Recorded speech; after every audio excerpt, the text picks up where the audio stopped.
All right, so let me introduce myself. My name is Donte Sheppard. It's very nice to meet you. Very nice to meet you. I'm from Pensacola. A lot of people had the opportunity to introduce yourselves up there. You heard a lot of stories up there between different people's circumstances. I believe that all of y'all have a story. We all come from something or a situation, all right, that we, sometimes like, some ones do not like, all right, our circumstance. So I'll tell you a little bit about myself. All right, I grew up in Alice Court, all right, right off Cervantes, moved from Alice Court to 8th Street. Through all of that time, from the time I was in elementary school to the time I went to college, I stayed in about 15 different houses. I stayed in a shelter 3 times. I also stayed with different family members, things like that. And I'm telling you this because this might resonate with some of you guys. All right, some of y'all live with different family members or lived in different houses. I went to 9 different schools. All right, so I tell you this so when I tell you my story and when I tell you what we're going to talk about today, you'll understand that it's possible for all of us to do whatever we want in our dreams. We can do whatever we want no matter our circumstances.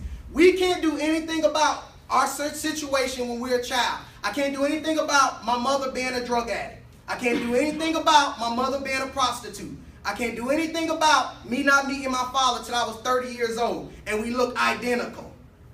All right? But I can't do anything about that. So if you've been through it, I've been there. I'm just going to tell you that. If you've been through it, I've already been there. You've been abused, I've been there. All right? I've been there already. All right? So there's nothing that you can run across my table, almost nothing that you've been through that I've never been through. All right? So we can get on the same level when it comes to those situations. All right? We can say, oh, my mama did this, or my mama did that, or my daddy did that. Yeah, all that stuff. It all goes in a basket somewhere, all right? And it doesn't matter if you just set your mind and set your heart on doing what you want to do when it comes to your dream. All right, so today, a lot of people talk about the gridiron, all right? How many of y'all are actually athletes in this particular room? All right, so we got some. All right, now, I believe athletics is wonderful. I believe that it gives us all the opportunity to learn some great core values and principles that can help change your life. But you don't have to be an athlete to take in the things that we have today. All right, you don't have to play a sport to take in this particular information, because if you just apply some of this stuff, all right, that we have, all right, you're going to be able to be successful in your life. I guarantee you. All right, I guarantee you. I'll put my check on it. If you apply some of this stuff, it will guarantee you success. All right? It'll guarantee you. All right, now, we all love to get some money. Am I right, wrong, or right? Right. All right, and I just told you I'll put my check on it. You got to run with it. You got to run with it. All right, you got to run with it, guys. Ladies, you got to run with it. Now, excuse me if I'm the type of individual, I'm a little loud. I'm a former coach. All right? I coached at Scambia High School and Pine Forest High School for a couple years. My last stop was at Eastern Kentucky University. All right, I've had an opportunity to work with some pretty great athletes in our area. When I was a trainer, I trained Alfred Morris. He plays for the Cowboys. I trained Luchez Pureford. I worked a little bit with Trent Richardson in his early years. Then he went to Alabama, and I didn't work with him as much then. But I got something very special here, because you look at this helmet. What is this? It's a football helmet. From what game? Under Armour. The greatest game for any high school athlete to make it to out of high school is the Under Armour All-American game. I said that you're the best of the best 300 top players in all of the world. All right, this was a gift by Trent Richardson to me. All right, for the time that I spent with him. All right, this helmet. He wore this helmet in the Under Armour All-American game. All right, and this says that he was the best there was. I want you to know that because he was the best at this time in y'all life. He was number 1, not 2, not 3. He was number 1. We'll get back to how that strolled down the line. All right, because some of y'all think that this is the only thing you got to think about is high school right now. Some of y'all think it's the only place you're going to be. All right, there's no decisions going to affect you. I'll post what I want. I'll do what I want. I'll be where I want. I'm grown. You do all that extra stuff. Some of us. Now, I'm not judging. All right, I'm going to say I'm not judging. When I was in middle school, I had 60 referrals. Ooh. 60. You ain't on my level. You ain't on my level. All right, 60. And the only reason I did not get kicked out of school is because my grandma was the plug. She had it. Now, she'll walk in there and she'll talk about everything. She'll talk about how his grades are so good. They were. I had all A's and B's. And I wasn't a bad student now. All right, I had a bad attitude. I didn't like to listen to people. Now, I'm going to tell you now, a lot of those problems that I had was because of my circumstances at home. When you come home and your mama not home, you got to feed your brother, that get on your nerves. All right, when you don't know what y'all going to eat, or that get on your nerves. That upsets you sometimes. All right, when your mama don't tell you this, and she don't tell you, she ain't got no job, y'all can't eat it. You can't go. All your friends getting the new shoes, and your Christmas is always on layaway. Why my Christmas got to be on? Why I got to get everything I want the next year? All right, I'm going to get it right before school starts. All right, so I had a couple problems. I had a little attitude. All right, and I know some of us might have that same problem. All right, but I'm telling you, I'm not judging because I've been there. But I made a decision eventually that I had to make a change. All right, I had to start a process. So when I got to high school, all right, I started making some changes. I started saying, I ain't going to fight everybody who say something smart to me. All right, I ain't got to throw these hands up. All right, I'm going to wait. I'm going to go tell. All right, I'm going to cover me. All right, because I ain't afraid of nobody. And don't get it twisted. I got them. All right, ain't never been afraid to give them. All right, so what I did is I started covering myself first. I said, let me go tell somebody because this person trying me, and this person trying me, and this person trying me. So I started covering myself so that I don't keep getting put in the same box that I'm a troublemaker, because I knew I was making good decisions. And just because you make good decisions don't mean ain't nobody going to try. All right, just because you make good decisions don't mean you're going to be in a bad situation sometime. All right, so with all that introduction being said, what we want to talk about today is setting your dreams on fire. All right, setting your dreams on fire. All right, that flyer that's on your table, all right, that's a picture of me. I do motivational speaking.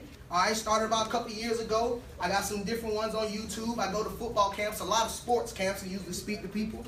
All right, so if you want to check it out, you can. All right, but one of my series that I'm working on right now is called Catching Fire. All right, Catching Fire, and it says fuel it, find it, fuel it, and release it. All right, now, when you think about fire, what does it say? Name one thing that fire does. Burn. All right, it burns. All right, name something else. What does it do? Huh? Destroys. All right, it what? Destroys. It destroys. Okay, it burns, it destroys. All right, now, it was a little cold out this morning. What did it do? Huh? When we turned on the heat, all right, what did it do? It warmed us up. One thing that fire does, young ladies, young men, fire takes a cold situation, all right, and makes it warm, makes it comfortable, makes it capable to do things. I don't know about y'all, but I can't be in no cold situation. When I'm cold, I really don't get a lot done. Y'all do a lot? Y'all like just being in the cold? All right, I just left Kentucky. All right, negative 10 degrees. I'm outside getting snow off my car. All right, I made a decision I didn't want to be there. All right, another thing that fire does, all right, fire gives us light in a dark situation. All right, we can't get a lot accomplished in a dark situation. If we turn off the lights, all right, you ain't gonna be able to see much. All right, when we're in dark situation, fire gives us that opportunity. All right, fire gives you a signal when you're in distraught. All right, it tells somebody if you light a fire in the middle of the woods, okay, and someone sees the smoke, what they gonna do? They gonna come and see. All right, they're going to come to your rescue. All right, they're going to come to your rescue. They're going to want to help you. Fire attracts people. What does people do at some of the football games and they get a bunch of stuff and they burn it? What's that called? A bonfire. It attracts people. It attracts people. It makes people want to be a part of whatever you got going on. And what I'm telling you is, you guys say y'all got dreams. Am I right or wrong? Right. All right, you got dreams, and you got to let people know that you got a fire inside of you, all right, so it'll attract people. Your fire, if you say you got dreams and the fire that's inside of you, if it doesn't make a cold situation be warm, see, some of us, we walk into class, the teacher turn off their head. They hate when you come. All right? If you don't make a cold situation warmer, that's not good. If you don't attract people, that's not good. If you don't be the light in a dark situation, it's not good. All right? What you have to do is you got to find it. All right, so I put that sheet of paper in front of you guys because I'm not trying to make you go to class, all right? All I want you to do, if you hear something that resonates with your mind, all right, that resonates with your situation, and you decide that you want to write it down, you got something to write it down. Called note-taking. Y'all are in a college class, you have to be able to take notes, okay? Now, you don't have to write a whole bunch, I'm just telling you, I hope that one thing that is said today during this particular little series is going to help you, all right, grow. It's going to help you grow. When I go over these points, I'm just hoping that it resonates and that it helps you grow. So you got to find it. What do you got to find, Mr. Donte? You have to find your passion. Find your passion. What are you passionate about? What are you passionate about? What makes you lose yourself? What would you do for absolutely free? That's what passion is all about. When you're passionate about something, you'll do whatever it takes to be a part of it. All right? You'll do whatever it takes to be in that situation, that place. All right? You got to find your passion because you have no dream without passion. Passion pushes your emotions. Passion pushes your feelings. It makes you want to do something. All right? Because does anybody already know what they're passionate about? Anybody? What you passionate about? You raise your hand, tell me. You're passionate about sports. All right? He's passionate about sports. All right, so everybody, a lot of young men, guys, and I've seen it at all levels. All right, they say they're passionate about sports. Guys, again, I love sports. All right? But sports can't be your only passion. It can be one of your passions. Your body will no longer do what you can do one day. Or somebody's going to tell you it can't. And that person makes a decision if you're going to be there. So I want you to have, if this class we're talking about sports, if sports is your first and foremost thing, I'm glad. I'm happy about that. All right? But you got to have a second and a third. Because what are you going to do? The average football player, all right, when you got these hats, guys, 1% make it. 1%. Now, I hope that one of you are in that 1%. Okay, 1%, you came out of school at 24 years old. 3 years is your average years of being in the league. If money is the only thing you wanted, I don't think you can live off just 3 years. All right, 3 years. So you got to have a second passion. You got to have something else that you're passionate about. That you know, I would do this if I couldn't do anything else. Ladies, can I get one lady to tell me what they're passionate about? One lady. Any of you know what you're passionate about? Have you ever been asked that question? You have? Do you know? You don't know right now. And that's totally fine. That's why I'm glad y'all are here right now. All right? So if you're not passionate, guys, I know that I can do this. You know what my mama used to tell me when I was young? Shut up. You talk too much. That's what she used to say.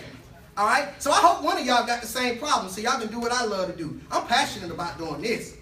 I'm passionate. I always wanted to be in the front. I was in the school play.